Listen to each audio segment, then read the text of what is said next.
What's going on, guys? Welcome back to WWE Network and Show, where I, Graham G.S. Matthews, break down all the original content I watch on the WWE Network and on Peacock. And today we're talking the April 3rd, 2023 edition of Raw Talk from earlier this week.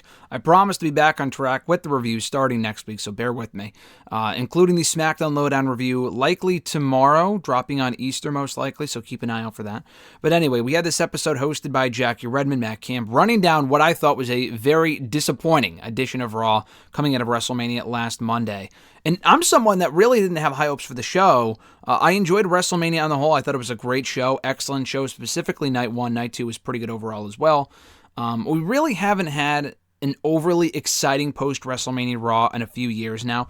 Even last year, I actually was kinder to that show than most people. I was at that show as well. Thought that was a solid, good show. But even as a quality edition of Raw, not even including the fact it was the post-WrestleMania Raw, it still sucked. It was not a good show. So I was curious how they would kind of recap all the aftermath here on Raw Talk, and I thought they did a decent job. So they opened up the episode replaying the Bianca Belair Rhea Ripley face-off, kind of teasing a WrestleMania 40 matchup. They didn't actually say that in the segment, and Matt Camp even said here he hopes their paths soon intersect. I mean, they could easily have a match at some point in the next couple of months, if not at SummerSlam. I think that was designed to set the stage for a match between the two at WrestleMania 40. For what championship? I don't know. Will it be for a championship at all? I don't know. But it's certainly a possibility for that show. Jackie Redmond called Rhea Ripley a star, and I wholeheartedly agree with that.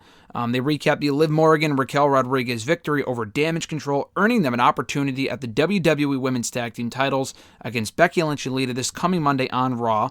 We hear from Raquel and Liv Morgan afterward with... was it Byron? I don't remember. But anyway, so they celebrate their win. Morgan knew their story wasn't over despite their loss at WrestleMania, and they hype up the tag team title match for next week. Coming at a commercial, they replay the Seth Rollins segment, which sucked. Rollins was out there, really said nothing at all, and then he walked away. Terrible. They recap the Andre the Giant Memorial Battle Royal win for Bobby Lashley last week on SmackDown.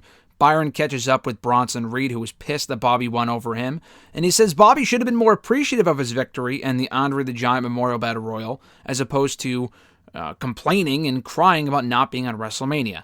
As far as his plans going forward, he plans to keep winning and eventually targeting Bobby Lashley, so I think that'd be a great matchup if we do soon get it at some point.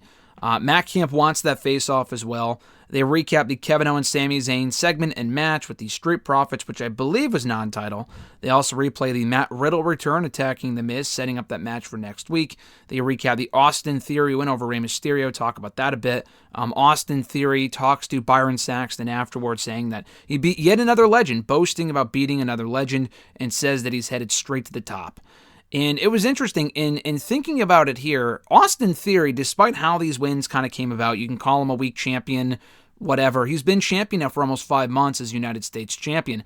In the last 2 or 3 months alone, he has beaten a pretty hefty list of hard hitters, like heavy hitters in WWE. Like, obviously, he beat John Cena at WrestleMania. He beat Rey Mysterio on Raw, both by pinfall. But also, you go back a couple of months, he beat Rollins earlier this year, I think the first Raw of 2023, to retain the United States Championship. He beat Bobby Lashley, albeit with help from Brock Lesnar, to retain the United States Championship as well on the Raw 30 show. And he beat Edge, I think, on the Raw After Elimination Chamber back in February. So, Bobby Lashley, Seth Rollins, Edge, John Cena, and Rey Mysterio. That includes 2 current Hall of Famers and 3 future Hall of Famers. I know Theory isn't exactly a main event star yet. People don't love Theory. I get it. But, I mean, that's still pretty impressive. Hopefully he brags about that soon enough. And, so they recap what was supposed to be the main event with Cody and Brock teaming up against Roman and Solo. We didn't get that match, of course. Brock beat the fuck out of Cody instead. They replay that whole shit. Matt Camp says that it's currently the definition for Cody Rhodes of hard times. And that's what he's going through right now. And then they plug Rhea Ripley for the bump this past Wednesday. So pretty decent edition of Raw Talk here. We heard from, who did I say? We heard from Austin Theory coming off his win over Bobby Lashley, Bronson Reed, and Raquel Rodriguez and Liv Morgan. So some solid stuff here on the show. Nothing really worth going out of your way to see, but a pretty effective edition, wrapping up what was a very disappointing post-WrestleMania Raw. So if you didn't want to watch that show, and I don't blame you, you probably shouldn't, Raw Talk will catch you up on all the highlights from the episode. Thank you guys for checking out my review. I appreciate it. Be sure to like the video, drop a comment, share the video, and subscribe to the channel for more daily content. Like I mentioned, should be back on track with the review starting next week. I still have yet to watch and review WWE 24 on WrestleMania 38. I don't know when that'll be up, but at some point in the next month, hopefully. So keep an eye out for that. In my SmackDown Lowdown review, the episode went up today as we speak. The review should be up at some point tomorrow, if not on Monday. Have a great one, guys. I'm Graham G.S. Matthews. Happy Easter weekend, and I'll catch your ass down the road.